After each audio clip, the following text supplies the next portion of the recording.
تستخدم تليفون سامسونج؟ اتفرج على الفيديو ده. عايز تعرف ازاي تليفونك ممكن يفتح بالطريقه اللي انت شايفها قدامك دي او بطرق تانية مختلفه كتير جدا؟ اول حاجه هتعملها تنزل تطبيق جود لوك اللي على الشمال هنا، وطبعا ده بينزل من الجالاكسي ستور.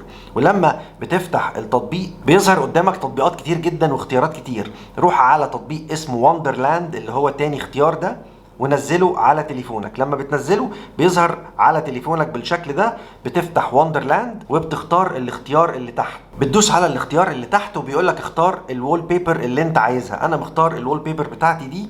لما بدوس عليها بيظهر لي هنا علامه الاديت، بدوس على الاديت ومن هنا بختار الصوره لو انا عايز اغير الصوره. من تاني اختيار بتقدر تتحكم في شكل الوول بيبر بتاعتك، بتتقسم وبيتغير شكلها كل مره بتفتح تليفونك. في اختيارات كتير، ده الاختيار اللي انا وريته لكم وانا بفتح التليفون. في هنا شكل السلايس، في هنا الصوره بيتعمل لها فليب، وتقدر تختار ما بين اختيارات كتير زي ما انت شايف كده بالطريقه دي. تقدر كمان تتحكم في الايفكت يبقى سرعته عامله ازاي والتحويله اللي بتحصل فيه عامله ازاي من الاختيار ده. ومن الاخر هنا بتختار لها اسم معين وبعد كده بتدوس اوكي، وفي الاخر بيبقى الشكل بالطريقه دي او باي طريقه انت بتختارها للوول بيبر بتاعتك. بس بقى يا سيدي، وانا تامر، وفي الاخر بقى ما تنساش تعمل سيف للفيديو، شير مع اصحابك، فولو عشان تشوف الحاجات الجديده.